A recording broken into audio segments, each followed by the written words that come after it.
Family and friends say goodbye to Pennsylvania golf legend Arnold Palmer and prepare for his public memorial. We talk with his sister. It's gonna be a hole in my heart without him. That story is coming up. And they might not be moving in until next September, but Penn State students are already camping in line to get on those apartment wait lists. The Center County Report starts now.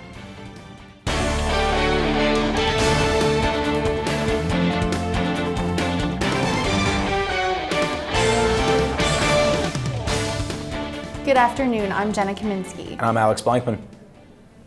A public memorial for Pennsylvania golf legend Arnold Palmer is set for next week, but yesterday his family said goodbye in a private funeral. Reporter Maria Dencher went to Latrobe and talked with his sister and others about the loss of the legend. Golf legend Arnold Palmer had a lifelong Pennsylvania connection. He was born in the working-class steel town of Latrobe and died in Pittsburgh last week at 87 years old. He lived a distinguished life, becoming one of the best-known golfers in history. He won 4 Masters, 1 U.S. Open, and 2 British Opens. Palmer launched the first single-sport cable network, the Golf Channel, appeared on the cover of Sports Illustrated a dozen times, and founded Arnold Palmer Enterprises. You don't need me to tell you that one of the greatest things in my life has been my big brother. And it's gonna be a hole in my heart without him. Palmer is a prominent name all over town, especially now as people mourn his loss. He had such an impact on everybody, and he made everybody feel more important than, he was, and befriended everybody. As soon as you shook his hand, you felt the firm warmth of his shake. Palmer met with presidents, the Queen, and many celebrities, but remained humble, never forgetting his roots. You also felt that he actually cared and wanted to listen to you. It wasn't fake. He was truly an authentic person and wanted to hear everything that you had to hear and cared about how you were, your family, and everything else. And that's something you don't see in a lot of people at that level. There is a road, golf course, and airport all in Palmer's name. His contributions to the community never go unnoticed. The consolation is that he was such a wonderful person, and I'm so proud of him, and for that I'm grateful. In Latrobe, I'm Maria Dettinger for the Center County Report. A public memorial is planned for next Tuesday at St. Vincent's College in Latrobe. Center County Report will have a news crew there covering the event for our Tuesday newscast. Before Palmer's passing, his design company launched a project here in State College. Palmer Park is part of a multi-phase plan that's underway at the Village at Penn State. We are the first community to partner with Arnold Palmer's design group, so we're really excited about that opportunity. It'll be the first one in the area, in the country actually. Palmer Park will combine recreational walking areas, paths, gardens, and a large multi-purpose green.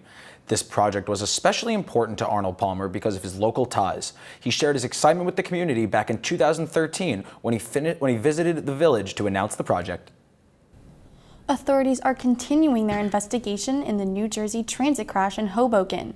The accident yesterday killed 1 and injured more than 100 more. A commuter train crashed into one of the platforms at the Hoboken stop during the height of rush hour. Out of the dozens injured, 2 were considered critical and 1 woman died. Witnesses say the train was traveling at a high speed before going airborne and crashing into the platform. The engineer was hospitalized for a few hours and is now cooperating with investigators. No word yet on the cause of the crash. The cleanup continues after a fire left damage at a hotel in State College. The fire broke out last Saturday at the Ramada on South Atherton Street. The Alpha Fire Company arrived on scene after a 911 call reported a fire on the outside of the building. The Center Region Fire Marshal investigated and determined a wood structure in the first floor hallway as the fire's point of origin. We've had several instances this summer because it's been so dry of cigarettes smoldering the mulch and they start a fire. So it's going to be listed probably as unintentional, undetermined, just because we don't know the exact cause. But in terms of their business, it's not going to affect their business, but they will have some, structural damage and some cost associated with repairing that. There's been a police presence at the hotel all week, and there were no injuries as a result of the fire. Pennsylvania's Attorney General has reached a settlement with a state college landlord who allegedly charged tenants improper fees and fines. Landlord Rodney Hendricks has apartments and houses for rent in the State College area, and many of his tenants are Penn State students. The settlement comes after an investigation by the Bureau of Consumer Protection. Hendricks has to pay back eligible tenants, pay $20,000 to the state, pay a $5,000 penalty, and stop charging the fees and fines. The rush to secure apartments for next fall is in full swing. Right now in State College, students are doing everything from waking up in the middle of the night to camping out to make sure they get the location they want. Reporter Anna Patingolo has a story. Hunting season is here. Apartment hunting season is in full swing. And just as some college students are settling into their new apartments, others already have to plan ahead for next year. Waitlists opened this week, and students looking to land a lease were ready for it. We have two groups, both trying to live in the same building, and we're also both trying to get 3-bedroom apartments, which there's only 6 of them in the graduate, so it's pretty difficult to get, so we were hoping to be first and second so we can both respectively get it. Students have been camping out all week in this tent in order to be the first ones in line to get that coveted #1 waitlist spot. Most landlords in downtown State College open up waitlists early, so this isn't an uncommon scene this time of year. Students have to start thinking about where to live next year, even before some of them take their first exams. Waitlists fill up quickly, so if you miss a deadline, you could wind up without a place to live. I mean, I don't think it's necessarily fair. I understand the reasoning behind it though, because there are so many people and there's a limited amount of space. Even though new complexes are being built downtown, not all students are looking to live there. Most are just fine with living in an older apartment. The Met was way too expensive. We did look at it because it's so new, but we also have friends already through GN, like all living in the Lion and Grad and stuff like that, and Burroughs Corner, so we knew about it, and then we really want to live together. November is when students find out if it was all worth the wait and can officially sign a lease. We're done! In State College, I'm Anna Patingolo for the Center County Report. Next fall, students will have even more housing choices.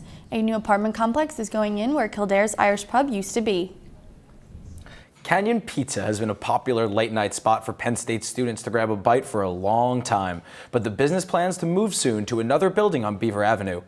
Canyon Pizza is called 260 Beaver Avenue home since 2001, but they recently posted a sign in front of the window announcing a plan to move the spot where Canyon Wings is now located at 219 Beaver Avenue. A new apartment or housing development will replace Canyon Pizza. Canyon Wings, in the meantime, plans to move to 229 Beaver Avenue sometime in the future. With election season in full swing, presidential campaigns are continuing their visits to Pennsylvania. Donald Trump is holding a rally tomorrow in Lancaster County at 7 p.m. at a sports complex near Manheim. Also, the October 11th deadline to register is less than 2 weeks away. To register, go to vote.usa.gov and find your state. After choosing your state, it'll take you to the registration page. Pennsylvania allows online registration, or you can go in person to the elections office. If you need an absentee ballot, visit vote.org/absentee-ballot. Donald Trump is the focus of an entirely new course this semester at Penn State. The McCourtney Institute for Democracy is using the course as a pilot to see if students want to take future courses on contemporary topics. One of the objectives is to try to create a model that we can use going forward. So what's going to be the issue next year? You know, who knows?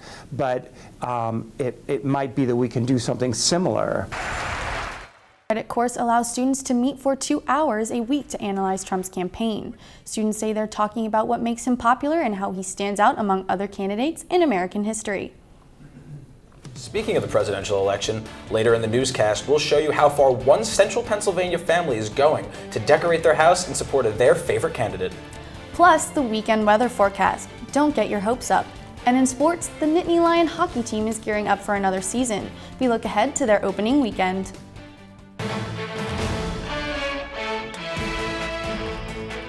Good evening, I'm Olivia Hogan. And I'm John McHugh. This is a Vote 16 election update from the Center County Report.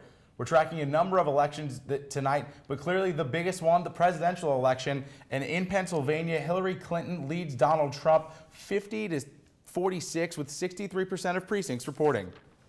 Next, we have the race for Senate, and Toomey leads with 50%. That's with 59 precincts reporting. To the 5th Congressional District, where the AP is reporting that Glenn Thompson has taken his seat again with 59% of the vote over Democratic challenger Carla Strano Taylor. District 9, the Associated Press is reporting that Schuster won with 63% of the vote, and that's with 27% of